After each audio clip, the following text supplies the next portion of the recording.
Hello YouTube.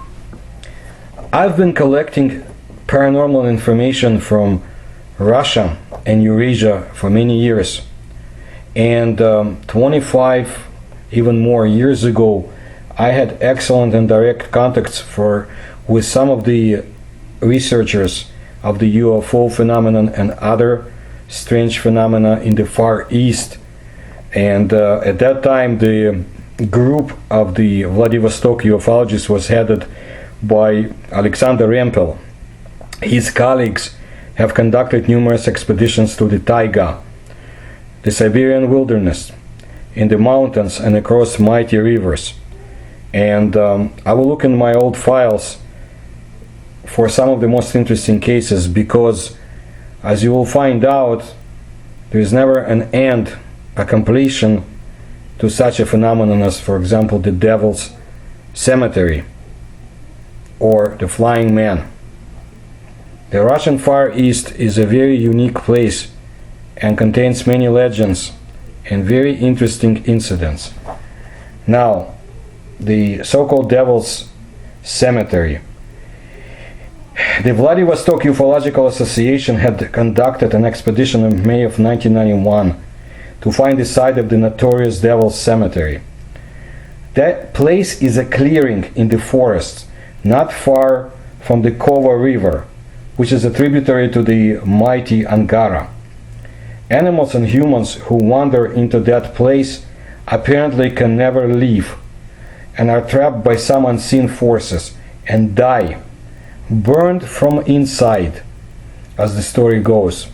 When a person approaches the area, he or she is subject to a strange pain all over the body. Prior to the forced communist collectivization of the 1930s, the local population knew the exact whereabouts of the Devil's Cemetery and would warn travelers. However, after Stalin's policies were implemented, the nearby adjacent villages were destroyed, their populations forced out, and the site became largely forgotten. Its borders were still marked by trees with carved signs on them. After a hypothesis was presented by two physicists from Tashkent, the Simonov brothers, search for the site had attracted renewed attention. Now the Simonovs think that the Devil's Cemetery is the very site of the 1908 crash of the Tunguska object. They say that the crashed object remains underground, under a clearing, many meters deep.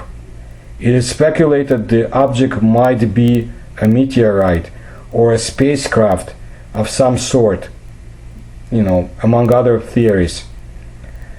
Now, the Russian Ufology Research Center, which I created in the early 1990s, had received the Vladivostok Ufological Association's report of their expedition. The alleged site was probably found, but no one is certain, or was certain. More expeditions were being planned with more sophisticated equipment. In the 1991 expedition, some of its members were affected by the baneful places influence. The anomalous zone they discovered apparently had some very strange and dangerous properties. The researchers did find those marked trees. They saw neither animals or birds at the site. Vegetation appeared to be mutant-like, but according to legend, the Devil's Cemetery should not have any vegetation. The members of the expedition, though, they refrained from entering the clearing itself, but they did notice a very strange, eerie, fog-like substance over the clearing, and it appeared over the clearing alone, not over any other immediately surrounding areas. The expedition's tools and devices were also adversely affected, according to the report. Years have gone by. There were other expeditions. Some of the people that went there in 1991 are no longer here. But the mystery remains. And although there are rumors that the Devil's Cemetery has been discovered, I don't think that anyone exactly knows its exact location among the civilian researchers. As for the military, I have no knowledge. But stay tuned, because there are many more other stories from the Far East. Thank you.